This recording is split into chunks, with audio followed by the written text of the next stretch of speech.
Joining us now, Pentagon correspondent for the New York Times, Helene Cooper, is with us, and former press secretary to President Volodymyr Zelensky, Ukrainian journalist Yulia Mendel. Her new book, out tomorrow, is entitled The Fight of Our Lives, My Time with Zelensky, Ukraine's Battle for Democracy, and What It Means for the World. Welcome to the show. Good to have you on. And Joe, I just wonder what Vladimir Putin is thinking, if he comprehends exactly what is going on and what his next move will be. Well, the second question is the most important because he certainly understands. He's crushed liberal dissent in his country. But now it's the conservatives, it's the militarists, it's the very people who were pushing for this war the hardest, who cheered him on the most, who are now being openly critical of him on state-run television, on their Telegram channels. These are, of course, dangerous times not just for Putin, but also for the world, because he has to have a next move. He will not simply retreat and accept that as the de facto reality in front of him. Helene Cooper, though, I'd love to hear your reporting on any Pentagon insights that officials you've been talking to at the Pentagon have given you on this unexpected, this stunning Ukrainian rout of Russian forces. Hi, Joe. Thanks for having me. It really is quite a rout that we're witnessing. And even though American officials were expecting something, many of them whom I have talked to were not expecting it to go as well as it's done, as quickly as it's done. I mean, the Ukrainians now have basically taken all of Kharkiv Oblast, virtually all of the Kharkiv region in the northeast, and the Russians continue. And this is sort of the song of this entire war, is how the Russian military continues to spectacularly underperform. That's something that I think books and books will be written about in the future. Where things go now is sort of anybody's guess. Ukraine has a window of opportunity, the Defense Department officials say, between now and winter. You know that saying on Game of Thrones, winter is coming. Well, winter is coming, and that's going to be a big deal. And they've got about 6 weeks, one defense official told me last night, before the first snow falls. And that's a big deal because that's when Vladimir Putin is going to start to ramp up the pressure on Europe. He's going to turn off the gas. He's going to turn off the electricity. Things are going to get a lot harder for the Europeans who are backing the Ukrainians. And Ukraine really wants to show a big win between now and then. So this is a crucial point, and it's like I'm told it's not correct to say that this, everything that we heard before about the southern offensive was a feint, because they're still going after, the Ukrainians are still trying to get back the south as well.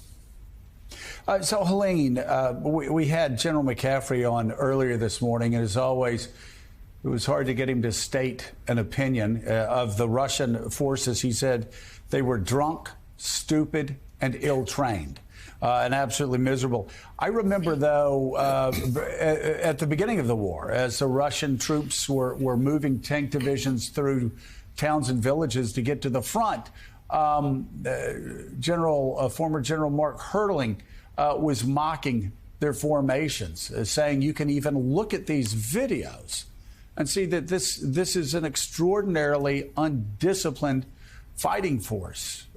Following up on what Mika asked before about Vladimir Putin's next move, how does he not open up a general draft?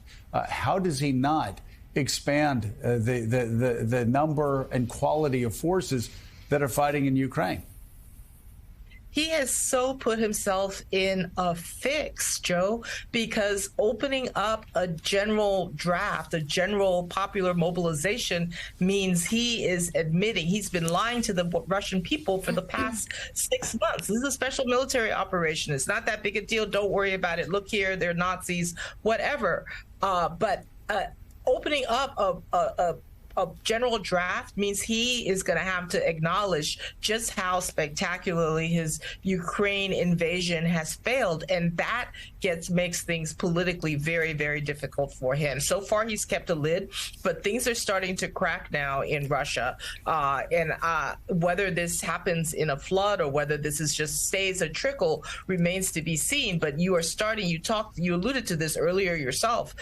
You're starting to see snippets of complaining and snippets of discontent in Russia. How far that goes, I think we're all going to be watching. But to open up to a popular draft for Putin is extremely politically difficult for him, because he's going to then really open up the floodgates on dissent.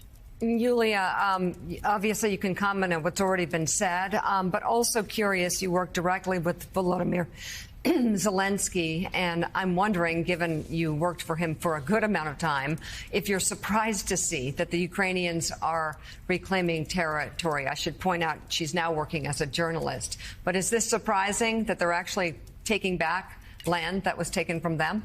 Well, Ukrainians are definitely celebrating all these developments because that's what we wanted to have. Ukrainian people are very devoted to this fight. And I am talking to many people in occupied territories. Believe me, they are praying every day that Ukrainian army comes and liberates them, again, returns the territory. So for us, it was our prayer, it was what we wanted, and again, our army is heroes for everyone. So we are very devoted to return the Ukraine as it was before Russian invasion. And how are the Ukrainian people? Can you describe how is the resilience holding months into this war? In the beginning, there were so many stories of even, old women handing sunflower seeds to the Russian troops, and telling them to go to hell, quite frankly. How are they holding up after months and months of atrocities and towns being leveled and destroyed and taken away? Is the resolve still there? Besides of the fact that so many people are tired physically, still we have high morale.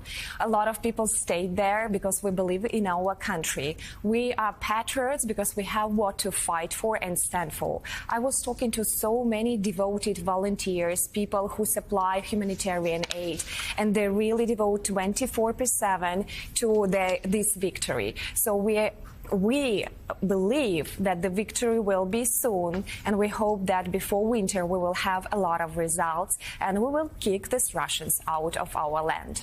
We're talking with Yulia Mendel, former press secretary to Volodymyr Zelensky, and